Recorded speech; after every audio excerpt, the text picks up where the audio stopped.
এই দেশে ভালো মানুষ বেশি দিন টিকে না।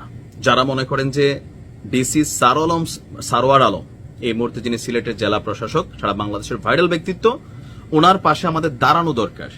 ওনার এই বিপদে আমি মনে করি আমার মতন যারা আছেন, যারা চান বাংলাদেশটা পরিবর্তন হোক, আপনাদের প্রত্যেকের উচিত ভিডিওটা শেয়ার করা আর তার পক্ষে নিজেদের অবস্থান প্রকাশ করা সর্বোচ্চ করে। কারণ এই দেশটাতে একটাই সমস্যা, এখানে ভালো মানুষ বেশি দিন টিকে না বা তাকে টিকতে দেওয়া হয় না।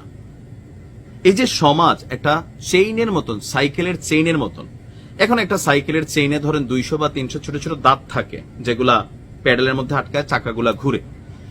একটা দাঁত যদি ডিস্টার্ব হয়, এই একটা দাঁত যদি ডিস্টার্ব হয়, পুরো সাইকেলটাকে আটকায় যায় না, এটা বদলাই ফেলা যায়। তো এই দুর্নীতিগ্রস্ত সমাজে, দুর্নীতিগ্রস্ত সিস্টেমে, আমলাতন্ত্রে ডিসি সারোয়ার আলম হচ্ছেন ওই একটা দাঁত যেটা ভালো পড়ছে। হয়তো এরকম আরো কিছু দাঁত আছে, বাট আমরা আপাতত আজকে একটা দাঁত সারোয়ার আলমকে নিয়ে কথা বলতেছি। এখন ওনার বিরুদ্ধে আদালত থেকে একটা শোকজের নোটিশ আসছে। এখন কেন আসছে দেখেন, এতটুকু বিশ্বাস আছে ডিসি সারোয়ার আলম ভাই তিনি যা করেন ভালোর জন্য করেন, আমাদের জন্য। এখন এটার পেছনে অন্য ঘটনা আছে কিনা জানি না, বাট এতটুকু বিশ্বাস আছে যে তিনি অন্যায় কোনো কাজ করেন। এখন আসেন কেন তাকে আসলে আদালত থেকে শোকজ করা হলো। সিলেটের জেলা প্রশাসক সারোয়ার ভাইকে শোকজ করেছে আদালত। গতকালকে সন্ধ্যা পর্যন্ত একটা নোটিশ আসছে, নোটিশটি পৌঁছায়নি জেলা প্রশাসকের কার্যালয়ে, বাট গণমাধ্যমে এই নোটিশটার ব্যাপারে তথ্য চলে আসছে। গত বৃহস্পতিবার অর্থাৎ 11 সেপ্টেম্বর সিলেটের সিনিয়র সহকারী জজ আদালত থেকে এই শোকজ জারি করা হয়। কেন? সিলেটের স্বনামধন্য ইংরেজি মাধ্যমের শিক্ষা প্রতিষ্ঠান the Sylhet Khajanchibari international school and কলেজের কারা কারা এই স্কুলটাকে চিনেন বা এটার রেপুটেশন জানেন তারা একটু এখানে জানাবেনও। কেন কথা বললাম যে এই স্কুলটারই 2 জন শিক্ষক এবং একজন ভাইস প্রিন্সিপালকে বহিষ্কার করেছিলেন আমাদের ডিসি সারোয়ার সাহেব, বা ওনার নির্দেশেই কাজটা হয়েছে।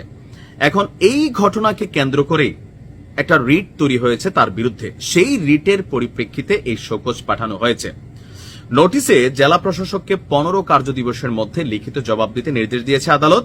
আর শোকজ পাঠানোর বিষয়টি রোববার রাতে নিশ্চিত করেন খাজাঞ্চিবাড়ি ইন্টারন্যাশনাল স্কুল অ্যান্ড কলেজের সিনিয়র শিক্ষিকা আবেদা হকের আইনজীবী ইরশাদুল হক। এখন তিনি কেন এই 2 জন শিক্ষককে বহিষ্কার করলেন? সিলেটে ডিসি সারোয়ার আলম সাহেব তিনি যখন দায়িত্ব নিয়েছেন, তিনি কিন্তু বলছেন পুরো সিলেটের তারের মতন সোজা করবে।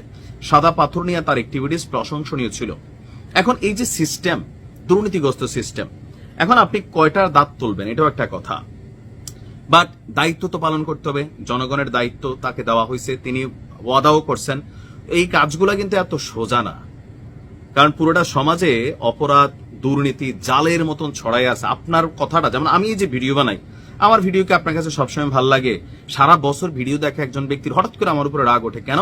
হয়তো তার এলাকার কোনো একজন নেতা নিয়ে অথবা পছন্দের দল নিয়ে কোনো ব্যক্তি নিয়ে আমি একটা ভিডিও করছি, যেটার কাছে ওনার কাছে মনে হয়েছে যে না, আজকে থেকে নাইম খারাপ, দেখাই যাবে না, দালাল শালা, এরকম গালিকে আমারও দেন না। এই কনসেপ্টগুলাই কাজ করে। কারণ ডিসি সারোয়ার আলমরা আওয়ামী লীগের সময় দেখছেন এই লোকটা খুবই বাজে একটা অবস্থায় ছিল। এখন আবার তিনি অনেক বড় একটা দায়িত্ব পাইলেন, কাজ শুরু করলেন, দেখেন বিভিন্ন জায়গা থেকে আসছে।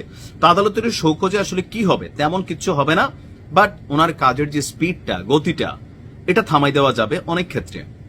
যে মন চায় সে আদালতে গেল, একটা রিট করলো, আর আদালত থেকে ওনার জন্য একটা শোকজ নোটিশ আসলো।